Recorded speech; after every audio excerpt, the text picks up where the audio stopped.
निद्रा भय आहार में तुम, इसका तो सारे संसार के हर जड़ चैतन्य में तो फैला हुआ है।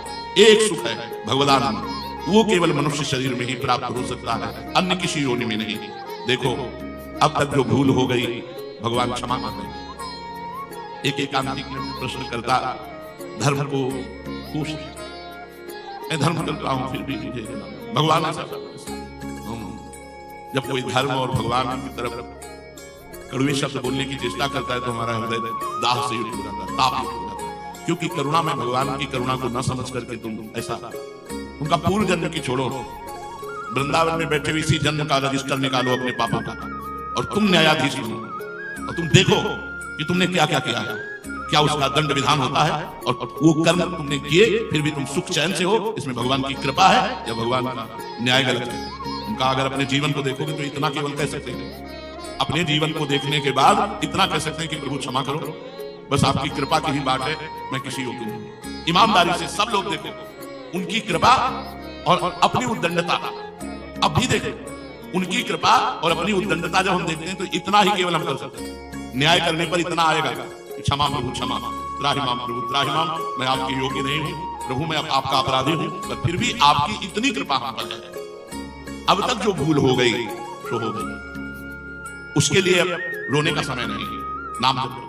उसके लिए पश्चाताप मत करो कि बैठे वर्तमान के समय को भी भूत के चिंतन में व्यतीत करो।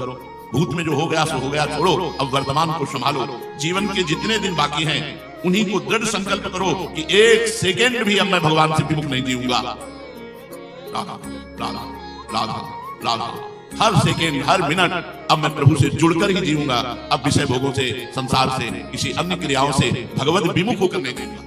क्रियाएं तो करनी ही पड़ेंगी संसार में, कर्म तो करना ही पड़ेगा, पर मां मनुष्य युद्ध चल, मेरा स्मरण करते हुए कर्म करो तो जीवन को सफल कर लोगे।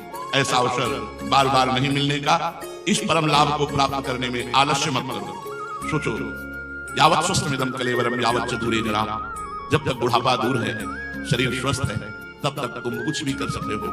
क्या कर्मों का भोग है? यावत् स्वस्थमिदं कलेवरम यावत् च दूरे जरा, जब तक तुम्हारा शरीर स्वस्थ है, बुढ़ापा ग्रसित नहीं कर लेता, रोग ग्रसित नहीं कर लेता, तभी तक तुम कुछ अपने लिए कर सकते हो। अपने लिए क्या है? भगवान का नाम जप, तीर्थ यात्रा, व्रत, उपवास, नियम, संयम, इनके द्वारा तुम अपने पापों को नष्ट करके उज्जवल भविष्य बना सकते हो। क्या उज्जवल भविष्य? जिंदा फेंक दिया कबाड़। कर्म देखो, उनके कर्म फेंकने वालों के और उस जीव का कर्म देखो। शरीर की त्वचा सड़ रही है, कोई औषधि नहीं, और कम से कम कोई पानी तो पिला दे, तो कूड़ा घर में फेंक आए, जहां कूड़ादान रखा होता है बड़ा बड़ा टाली वाला, उसी में। सोचो, जब तक तुम्हारा शरीर स्वस्थ है, इंद्रियां सशक्त हैं, मन प्रबुद्ध है, बुद्धि काम दे रही है, तभी तक तुम भगवान का भजन कर सकते हो। अगर भगवान के भजन का अभ्यास स्वस्थ अवस्था में नहीं किया तो आप रोगी शरीर में नहीं कर सकते, बुढ़ापे में नहीं कर सकते। इसलिए बहुत सावधान होकर एक एक क्षण श्री भगवान के चिंतन में, भगवान के भजन में व्यतीत करो। यही जीवन की परम सार्थकता है। श्री राधा वल्लभ लाल।